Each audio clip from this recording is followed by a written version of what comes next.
buenas, bienvenidas, bienvenidos. Aquí estamos. Esto es Makini para Color Visión y para TV Quisqueya en los Estados Unidos. Es lo que se llama una entrevista adecuada, oportuna más bien, muy oportuna, porque ahora se trata de analizar los hechos desde varias ópticas. Y para analizar los resultados de las municipales desde la óptica del Partido Revolucionario Moderno, pocos políticos son tan adecuados y oportunas su participación en el programa como Eduardo Yayo Sanz y Lobatón. Un placer recibirte. Qué bueno estar aquí de nuevo, Pablo. Bienvenido. Viéndote bien.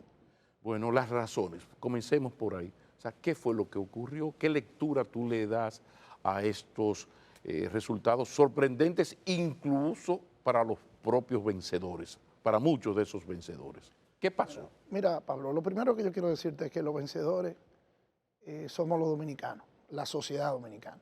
Un proceso electoral en orden, un proceso electoral efectivo, resultados inmediatos, con pocas atribulaciones o sobresaltos. Yo creo que en eso ganamos todos. Ya quien gana o pierde las elecciones es un proceso coyuntural en toda la democracia. En mi opinión, luego de celebrar el proceso y de felicitar a la Junta Central Electoral, yo creo que el gran mensaje de la sociedad dominicana es refrendar en una actitud plebiscitaria lo que ha hecho Luis Abinader en estos 3 años y tantos de gobierno. El hecho de nosotros poder salir de un proceso de pandemia sin fisuras en nuestra economía, sin fisuras en nuestra paz social, con un crecimiento económico asombroso, con el reconocimiento, Pablo, de las principales agencias como la Organización Mundial del Trabajo, la Organización Mundial del Turismo, la Organización Mundial de las Aduanas, todas las asociaciones de salud pública de las Naciones Unidas. O sea, la República Dominicana se constituyó un ejemplo en nuestra región, en el medio de las dificultades en Colombia, en el medio de las dificultades en Ecuador, en el medio de las dificultades en Nicaragua, de las dificultades en Honduras. O sea, yo recuerdo cuando en junio del año pasado yo fui a Washington, D.C. a firmar un acuerdo con nuestro homólogo de las aduanas de Estados Unidos, y siempre que uno va a esos lugares se analiza la región en todo. Ellos tienen una visión de región, no solo de países, y nos usaban de ejemplo. Entonces yo creo que eso comenzó a calar las inversiones extranjeras. El deseo de Luis, la actitud de Luis, de que cuando hay que corregir, se corrige. Cuando hay que admitir algo, se admite.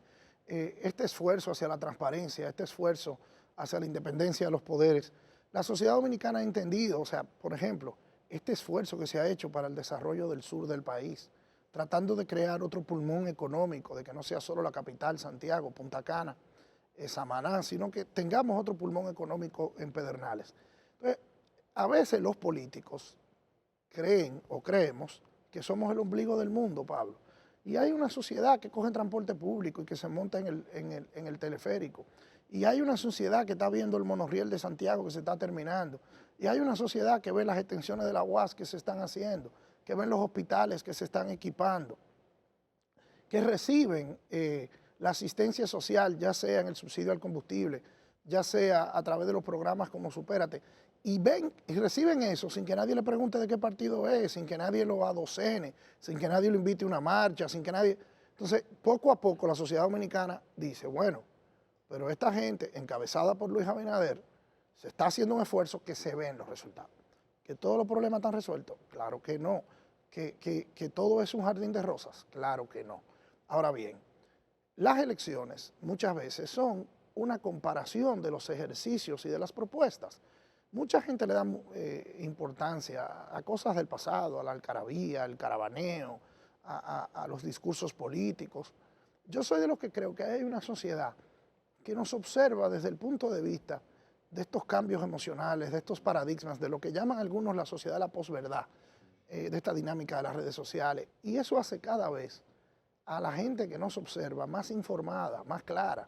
Tú hablas yo te lo digo, porque yo tengo hijos en la edad de 18, 19 años, y esos muchachos me hacen preguntas, me hacen, y sus amigos, tú te das cuenta de que aquí no está nadie chupándose el dedo, aquí la gente está viendo. Entonces, lo que ha pasado con un 85% de los alcaldes que lo ganó el PRM, lo que está pasando con el 85% de las alcaldías, y un 70%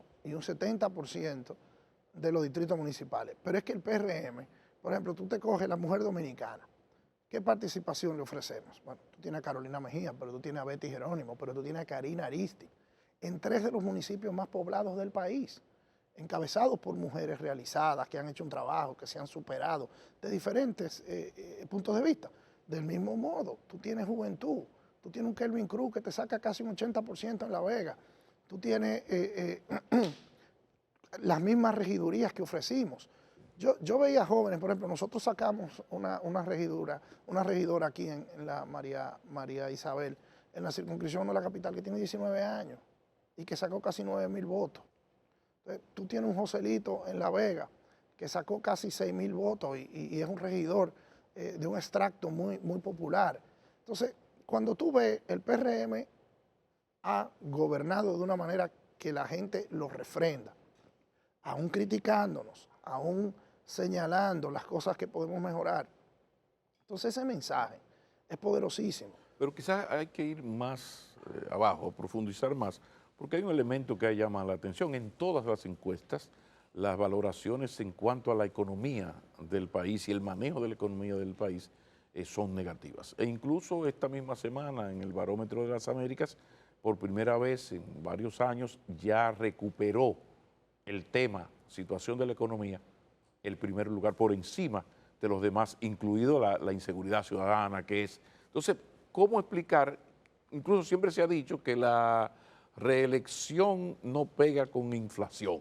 Entonces, de repente vemos un país que ya no crece como crecía hace 4 años, que tiene sus problemas de empleo, los problemas sempiternos nuestros, que la gente los destaca en todas las encuestas. Sin embargo, estos resultados, Pablo, ¿qué es lo que se ha logrado? tú tienes razón en tu valoración.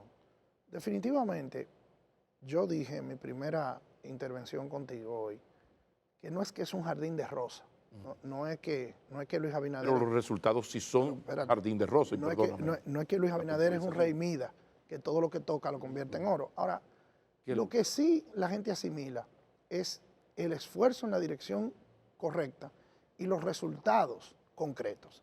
Porque si bien es cierto que la inflación nos ha afectado, y yo te decía, tú que me conoces de toda la vida, yo siempre fui inquieto desde muchachito, pero a mis 47 años de edad, yo no recuerdo nunca haber visto a nadie que saliera de un supermercado feliz con los precios. Yo no lo recuerdo eso. Ni tampoco recuerdo que la gente le gustara pagar impuestos. Nunca he oído eso.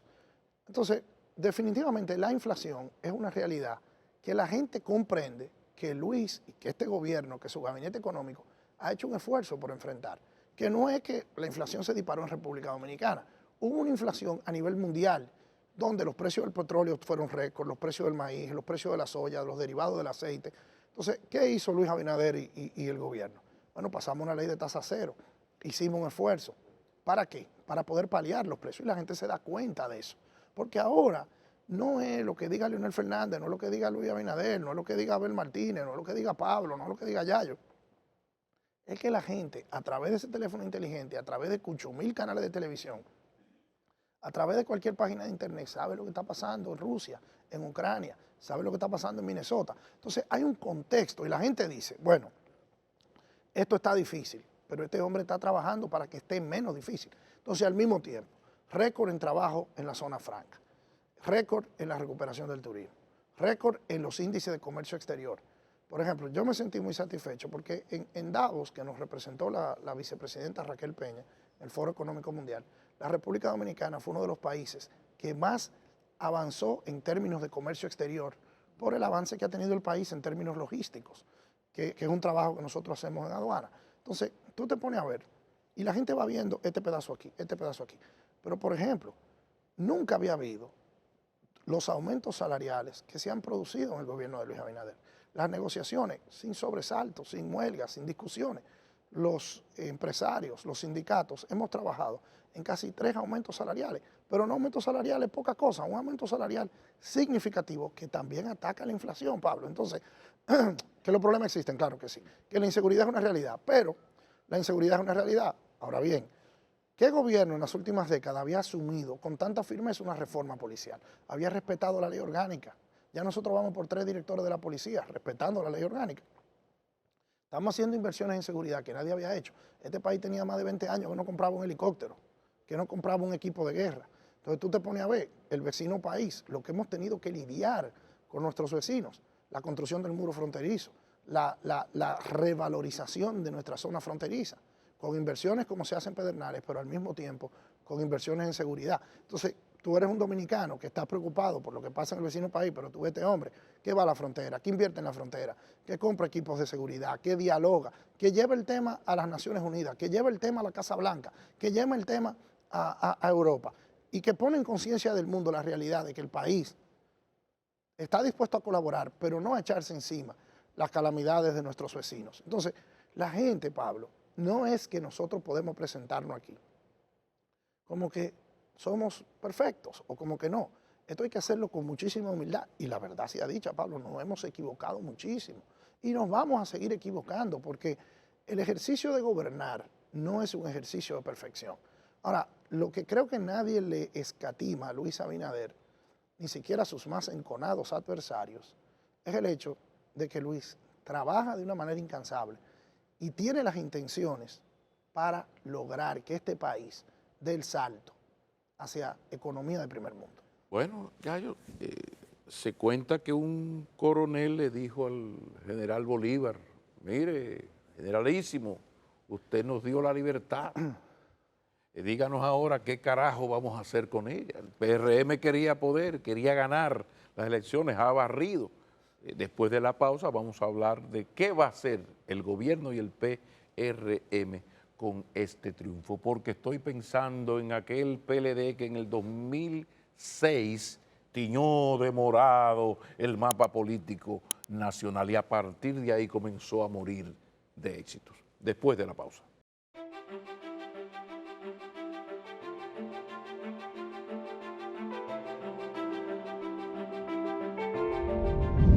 Yayo Sanz, ¿qué va a hacer el PRM y el gobierno con este triunfo, este espaldarazo popular? Mira, Pablo, yo escribía el otro día un ensayo donde yo decía victoria y responsabilidad. No podemos olvidar, como tú decías en el 2006, y volvió y pasó algo parecido en el 2010, no al nivel de esto. O sea, esta es la mayoría municipal más importante de la historia democrática dominicana. Nunca nadie había sacado el 85% de los alcaldes. Ahora, esta victoria en esta victoria subyace una inmensa responsabilidad y aún mayor riesgo. Porque definitivamente el éxito pierde algo frente al fracaso. El fracaso normalmente te empuja a la humildad, te empuja a la reflexión, te empuja a repensarte. El éxito puede venir con el error de convencerte de que tú estás en lo correcto. Entonces, yo creo que con este éxito electoral sí tenemos que felicitarnos, sí tenemos que celebrarlo. Ahora bien, la inmensa responsabilidad que nosotros hemos recibido en el contexto en el que vivimos, donde a mí me gusta mucho de que el más popular de los romanos fue el que asesinaron el ajido de marzo, que fue Julio César.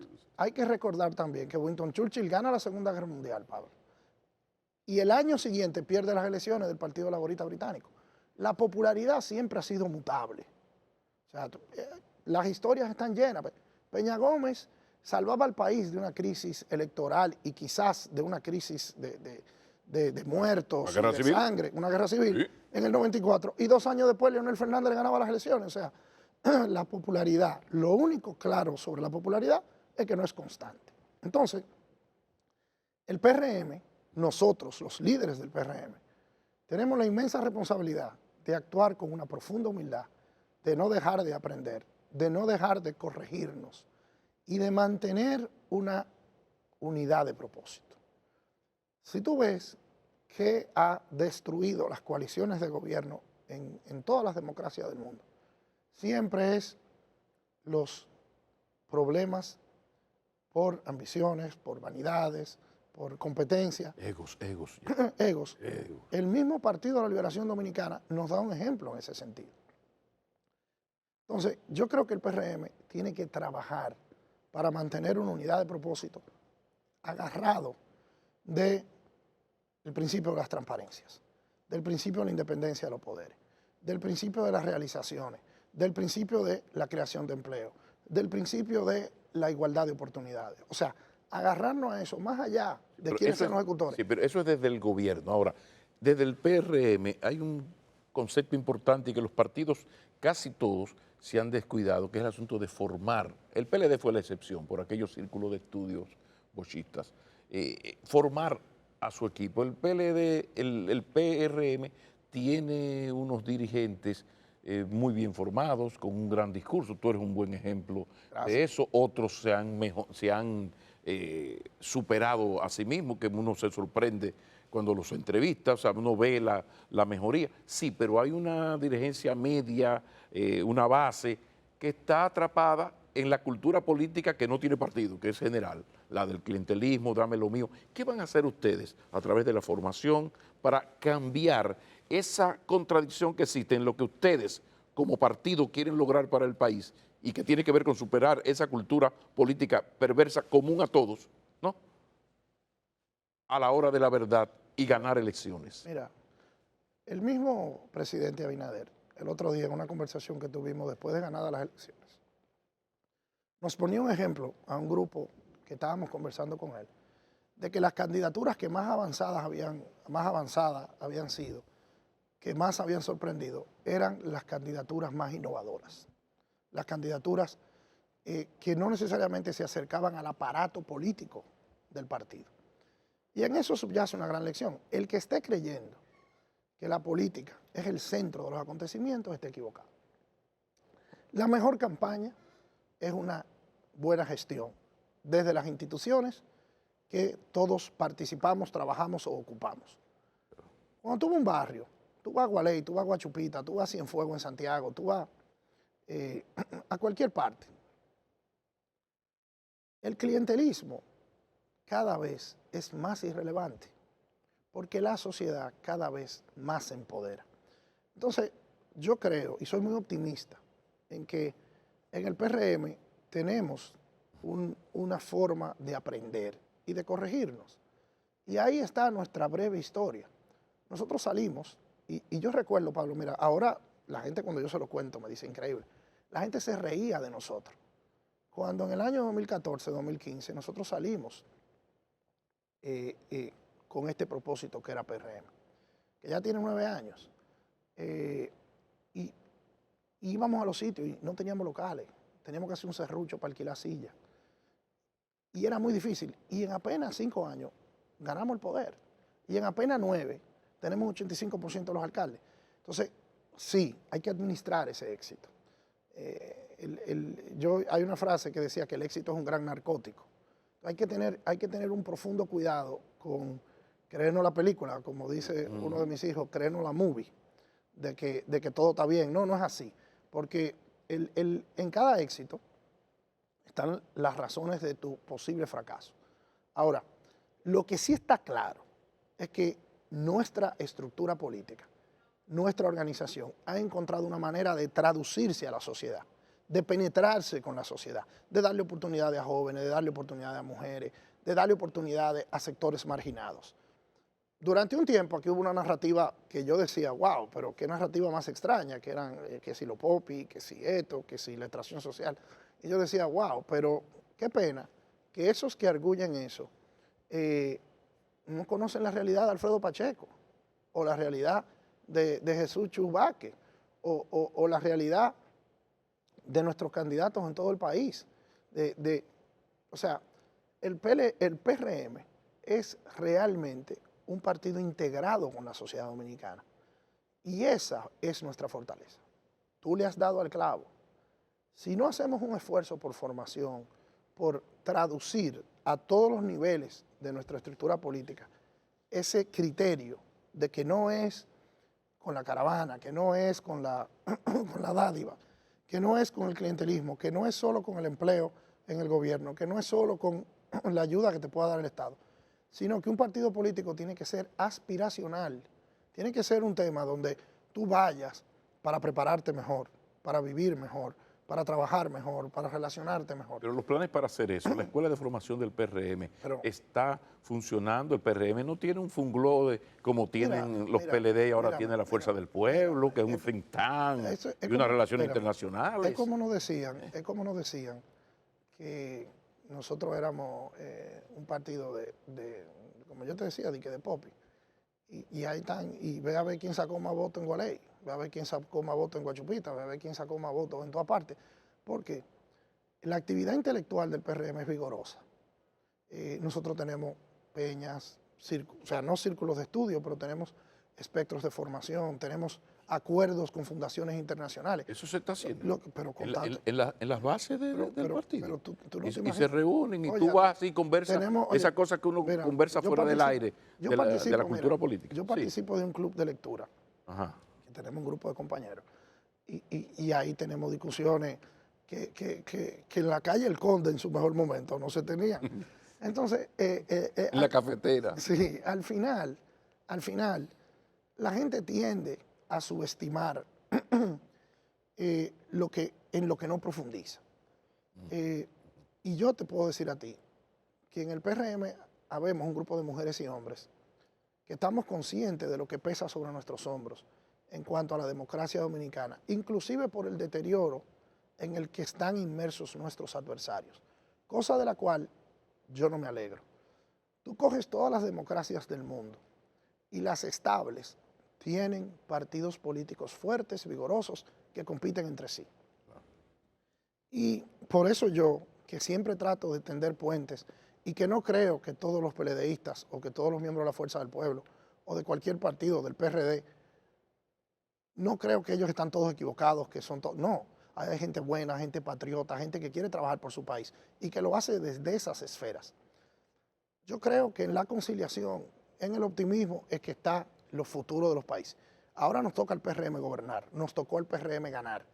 A nosotros nos tocará administrar la victoria mejor que lo que hicieron estos amigos y colegas opositores. Ese es el reto, porque hay que administrar la victoria. Bueno, a ver qué ocurre, porque la advertencia había sido hecha y yo la reitero. Ahora las cosas marcan demasiado bien para un Abinader que después de estos resultados no la tiene tan difícil para las presidenciales, aunque siempre hay sorpresas, no se sabe qué va a pasar. No, es importante siempre, Pablo, repetir que no se gana hasta que no se gana. Exactamente. O sea, aunque febrero es un anuncio de mayo, hay que hacer el trabajo para mayo. Cuando regresemos... Nadie puede quedarse durmiendo.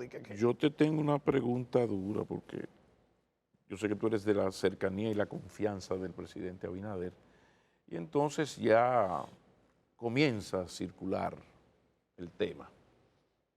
Hay una posibilidad de que reciba el presidente una propuesta de habilitación constitucional por reforma constitucional para un tercer periodo. Después de la pausa, quiero escuchar tu reflexión sobre esa, más que una propuesta, es una tentación. Ya regresamos.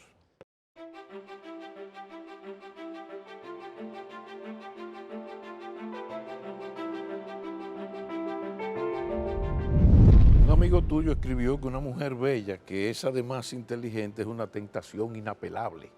Pero en este caso estamos en cosas más aterrizadas y duras, que es en la política. ¿Tú crees que va a resistir Luis Abinader la tentación de lo que se le puede echar encima para esa enfermedad de modificar constitución, para yo seguir? Hablemos de eso, por favor. Mira, primero yo creo que es muy improbable, Pablo, que eso se produzca. Yo creo que este país tiene una maduración con el tema de las reformas constitucionales para la reelección. Lo acabamos de vivir con el intento del presidente Medina al culminar su segundo mandato, donde Luis Abinader y nosotros fuimos actores fundamentales para resistir ese despropósito.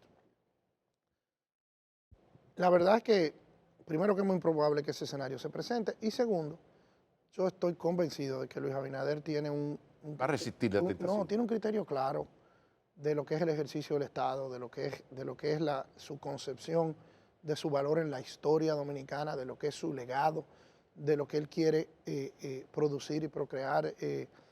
Luis es una persona que desde que yo lo conozco, y te puedo decir que lo conozco hace muchos años, ha sido un ejemplo en el tema de cómo es coherente con su propósito. Y a mí me da mucho trabajo verlo, vislumbrarlo, ¿no? En ese tipo de... En términos personales tú lo descartas, personal, porque es No, una no. decisión tuya, es de él, pero, No, pero tú en términos personales, yo no- tú no ves esa posibilidad, No, no, yo no tú veo. no la ves. Yo no le dedico 2 minutos de pensamiento a eso, ¿no? Eso no es posible. ¿Ha causado preocupación en el gobierno, en el PRM, los resultados de esa encuesta barómetro de las Américas? En absoluto. Nosotros tenemos una relación interesante con las encuestas. Y lo hacemos al principio. Recuérdate que los que tuvimos en el proyecto Luis Abinader, mucho antes de que fuera Proyecto. un proyecto mayoritario, por así decirlo, recibimos cientos de encuestas que nos daban porcentajes perdedores. Nosotros comenzamos a ver encuestas que nos trataban bien después de octubre del 19. O sea, ahí fue que comenzamos a ver. Las encuestas siempre han sido un instrumento de trabajo para nosotros, que las respetamos, que las usamos. Poca gente ve más encuestas que Luis Abinader. Yo veo muchísimas encuestas que son instrumentos de trabajo. Ahora, el que crea que con una encuesta en febrero gana unas elecciones en mayo, está loco, porque las encuestas son fotografías del momento. Yo te tiro una foto ahora y tú tienes ese saco, tú tienes esa camisa puesta, pero en 2 horas tú puedes tener unos chores y un polocher puesto.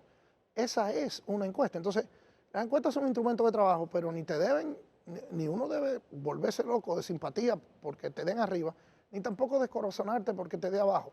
Porque las elecciones se ganan en el corazón de la gente, Pablo, se ganan en la calle, se ganan en las realidades de la gente. O sea, la gente no va a votar. Yo siempre he oído esta impresión. La gente vota por el ganador. Bueno, podrá haber un porcentaje de gente que se deje orientar de quién cree que va a ganar. Yo personalmente siempre he visto en los estudios que he participado que eso es muy mínimo. La gente vota por el que le da esperanza, por el que vislumbra que puede mejorar su forma de vivir. Pero no hay una preocupación por la marcha de la democracia, porque hay unos resultados, por ejemplo, que el 60% de los ciudadanos dominicanos estén convencidos de que los políticos son corruptos. Eso ya no es del PRM de gobierno, eso es del sistema político. Entonces, eso, por ejemplo, en los últimos 4 años, eso se había logrado como disminuir un poco. Y de repente esto ha vuelto a subir en los últimos 5, 6 años. ¿No hay una preocupación de parte de ustedes, que son el partido gobernante, de la salud de la democracia, de que la gente vota, pero no cree ni en la democracia, ni en los políticos, ni en los partidos? Mírame, decía Winston Churchill que la democracia es el peor de todos los sistemas, exceptuando todos los demás.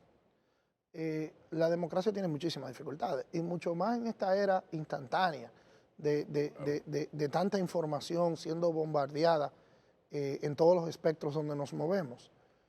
Y cierto es que hay que cuidarla, hay que defenderla. Ahora, no, decía Moisés Naim en un libro que se llama El fin del poder, que la autoridad ahora es constantemente cuestionada, porque ahora es comparable mucho más rápido con muchísimas otras cosas.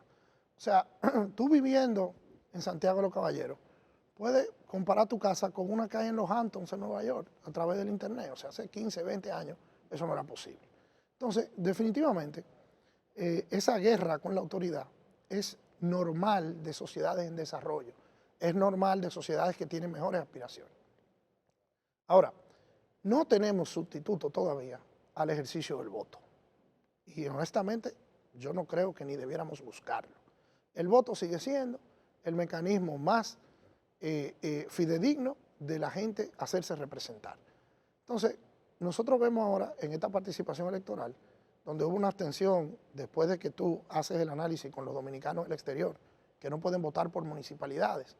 O sea, hay un 42% de abstención, que está en los rangos que tradicionalmente ha pasado en las elecciones municipales. Entonces, hay una participación vigorosa de la democracia. Pero a ustedes les preocupa esa abstención, que no fue como la oposición tomó que el 70%, No. obviando los 800,000 que no votan, Y que no pero era tampoco luego vino lo del 60% y era en las principales comunidades, sí, pero lo objetivo es que hubo un aumento de casi 3% en la abstención. No es para salir corriendo, pero es una señal. Pero es que al No final, preocupa eso. al final, perdón Pablo, la legitimidad de unas elecciones no te lo da por el ejercicio del voto, te lo da por la posibilidad del ejercicio del voto, porque es un ejercicio de tu libertad. Quédate en tu casa durmiendo ese día. Eso es un ejercicio de tu libertad. Eso es una decisión Sí, pero política. existe lo legal, y tú lo sabes mejor que yo, lo legal y lo legítimo. No, pero lo que te Un digo, gobierno es que que no no es el caso, pero que gane unas elecciones con una No, abstención de un pero 65%, fíjate, preocupa. es que la legitimidad Sí. lo que te da, lo que te lo da es la posibilidad de que Pablo McKinney se pare a las 8 de la mañana a ir a votar. Y Pablo McKinney tiene ese derecho. Ahora, si Pablo McKinney ese día quiso irse a la playa, es un ejercicio de esa es la manera en la que Pablo McKinney se expresa. Claro. Entonces, no es lo ideal, no es lo que queremos, Claro, no es lo claro, que buscamos, pero al final ese no puede ser un argumento de nadie para desmeritar unas elecciones, porque tú coges el porcentaje de votaciones en la democracia más avanzada del mundo, sea en el norte de Europa, sea en Canadá, sea en Estados Unidos, y tú verás que el porcentaje de votación en esas democracias muchas veces ronda 35, el 40% de la gente, y ya, porque hay un porcentaje que no va a votar en esas democracias. Entonces, no debemos nosotros por eso, sí, hay que prestarle atención. Lo ideal es que los ciudadanos se informen, ejerzan su derecho al voto y nos cuestionen, porque la autoridad sin cuestionamiento normalmente no anda bien. Ahora, lo que eso no puede ser un argumento para desmilitar el proceso electoral recién pasado ni el venidero de mayo. ¿Tú consideras que fue un error de la oposición sus planteamientos iniciales de descartar, de quitar valor a esos resultados? Mira, yo vi varias expresiones de la oposición a lo largo de esta semana de concluidas las elecciones. Evidentemente, yo respeto mucho yo respeto mucho el accionar político y la verdad es que ellos están en su derecho, Ahora, yo creo que la mejor manera de interactuar con una derrota es pasar la página. Comunicacionalmente yo creo que es un error estar todos los días. Perdimos por esto, perdimos por aquello, perdimos. Yo creo que la idea más inteligente sería, vamos a ganar por esto. No, perdimos por aquello, porque cada vez que tú explicas que perdiste, tú lo que estás explicando que perdiste, y al final perdiste, y al final tú puedes tener todos los argumentos del mundo, pero perdiste. Entonces yo creo que hay más escenario, hay más lucha. Y yo recuerdo, mira, cuando nosotros en el 2016 sacamos un 35% con Luis, y el presidente Medina sacó un 62%, nosotros al otro día estábamos trabajando, al otro día estábamos avanzando, al otro día estábamos incorporando, al otro día estábamos enmendando errores, unificando. Y 3 años y medio después éramos gobierno. O sea, las cosas en política no son estáticas. Entonces uno rejugarse en un escenario que no le conviene, yo no lo entiendo. Aprender de errores ajenos es cosa de gente sabia. Vámonos a la pausa y seguimos esta conversación con Eduardo Yayo Sanz y Lobatón. Ya regresamos.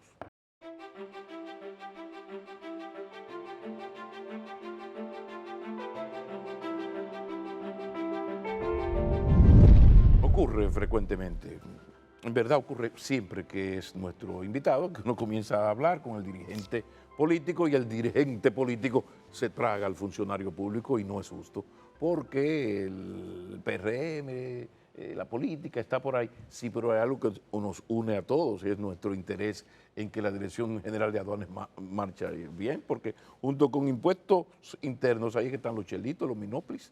Entonces creo que es importante, sí, hacer un stop, con permiso, señor Sanz y Lobatón, hablemos de la Dirección General de Aduanas, cómo va esto del hub logístico y cómo es que se están logrando estos asuntos y la importancia, destáqueme esto por favor, porque estoy viendo en los últimos meses, he visto a aduanas muy concentrado en la colaboración, en el intercambio institucional para el fortalecimiento de todo el sistema. Por favor, por favor. Pablo, las aduanas son el punto de entrada y de salida del país. Y hasta cierto punto somos los grandes reguladores de nuestra economía. Entonces, aduanas no puede hacer eso sin la ayuda del Ministerio Público, sin la ayuda de la Justicia, sin la ayuda del Ministerio de Agricultura, sin la ayuda del Ministerio de Defensa, sin la ayuda del DNI, sin la ayuda del Ministerio de Salud Pública, que son las instituciones que nosotros llamamos paraduanales, que están todas conjugadas en la ventanilla única de comercio exterior, que es una ventanilla donde le damos a los importadores o a los exportadores todos los servicios para que obtengan los permisos de esas instituciones para hacer sus negocios. Entonces, por eso tenemos que estar todo el tiempo colaborando.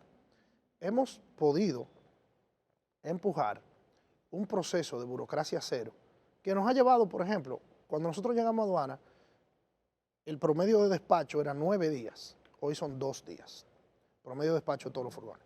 De 9 a 2.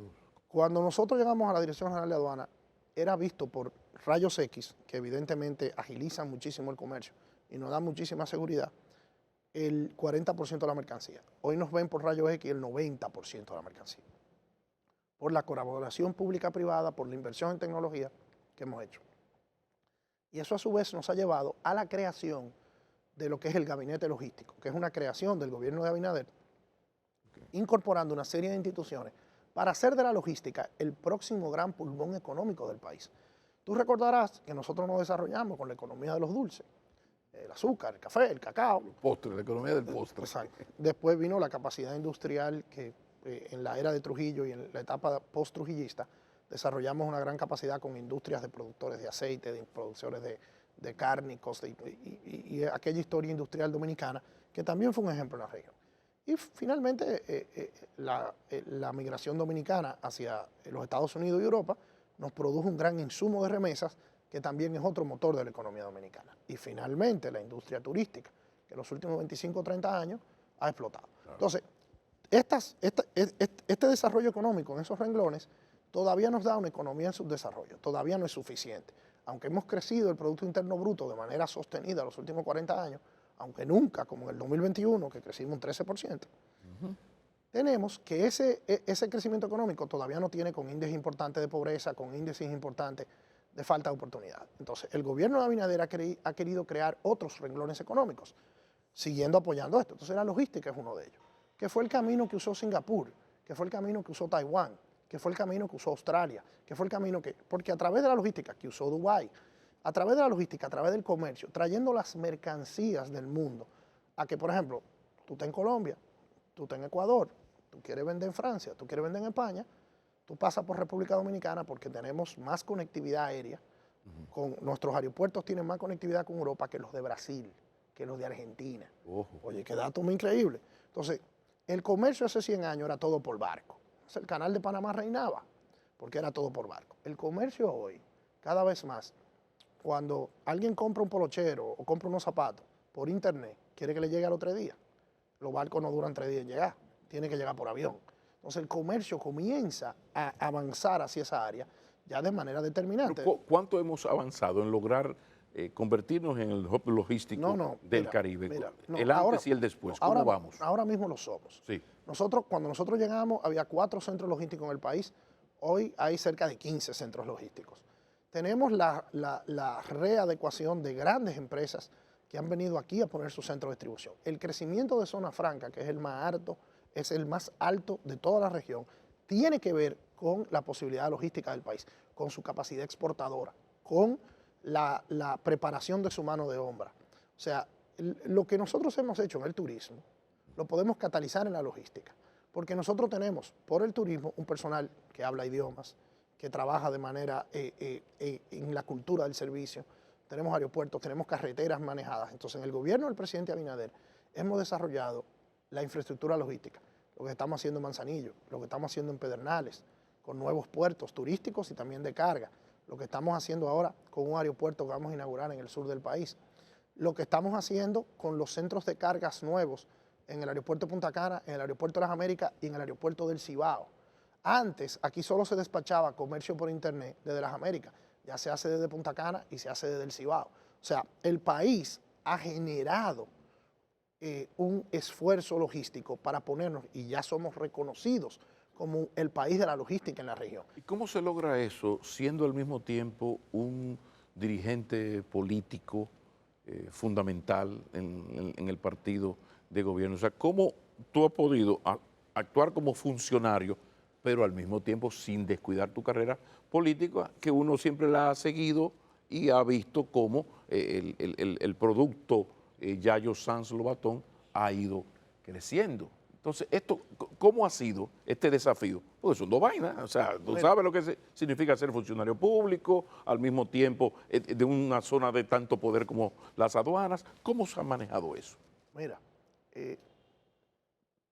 todos tenemos que entender que la única política que sirve hoy en día es la buena gestión desde donde uno esté. La sociedad dominicana y los pueblos en general, tú le enseñas un currículum político y le dices, bueno, yo estuve en tal comité de base, yo fui presidente de tal zona, yo estudié, tengo tanta maestría, ¿tú sabes lo que hace? A mí qué me importa. O sea, la sociedad dominicana lo que quiere, y toda la sociedad lo que quiere es solucionar su problema. A ellos poco le importa que tú te graduaras en Harvard o que tú hicieras lo que tú quisieras hacer. El problema no es ese, el problema es cómo pago la luz, cómo estudian mis hijos, cómo me muevo, cómo consigo trabajo. Ese es el problema de ellos. Entonces, cuando se presentan las oportunidades de uno estar en instituciones públicas, en un programa de televisión, tú tienes que mostrar cosas que ellos que te están oyendo puedan ir a verificar. Porque no es que yo diga aquí que en el aeropuerto del Cibao estamos despachando comercio por internet, es que hay gente en Santiago que me está viendo, hay gente en Puerto Plata que me está viendo, entonces ellos dirán si yo estoy hablando la verdad o no la estoy hablando. Entonces, es esa realidad que te lleva a entender. Es lo mismo el presidente Abinader. El presidente Abinader es un dirigente político. Ahora, el dirigente, cuando el presidente tiene que coger un avión y coger para Naciones Unidas a postular para que el problema de Haití sea conocido en el Consejo de Seguridad, deja lo que está haciendo y coge para allá. O sea, hay que entender que la actividad política de hoy en día es una que tiene que dar resultados que la gente sienta en su carne y en su hueso, porque si no, palabras son y palabras se quedan. Pero qué bueno que tú tengas tan claro eso de que la mejor política es hacer las cosas bien. Tengo un amigo que me lo dijo recién entrando yo a la gestión y en ese momento yo le cogí la palabra. Y es así, la mejor política es la gestión. Y finalmente, esto no puede terminar sin la pregunta que yo espero que no me la cortes ni me soluciones esto con 3 segundos. Y el futuro, después de este éxito del cual tú eres uno de los protagonistas desde atrás, porque no fuiste candidato, ¿no? Y el futuro político de Eduardo Yayo Sanz y Lobatón. Tómate tu tiempo, no hay problema, no hay problema. Eso lo sabe Dios, más que yo. Ahora, yo soy una persona que creo en los ciclos, y este es el ciclo de Luis Abinader. Y él me ha honrado con su confianza, con el privilegio de su amistad y además con estas cosas, director general de aduanas, secretario de finanzas del partido, que no lo podía hacer ninguna de las dos sin que Luis lo viera con bien. Y un armador de peligro, diría yo también. Entonces, hay que cruzar la reelección del presidente Abinader, hay que bien gobernar en ese segundo periodo, hay que ayudarlo a bien gobernar. Y después de ahí, Pablo, Dios, la divinidad, nos dirán por dónde y para qué. Muchísimas gracias. Un gran placer, como siempre. Eduardo Yayo Sanz y Lobatón nos ha acompañado, el señor secretario de Finanzas, pero también el director de aduanas y un gran amigo de este programa. Muchísimas gracias. A ti, Pablo, por Y la saludos a la consideración. familia. Claro que Saludos sí, a la eso no me puede quedar. Volveremos a encontrarnos.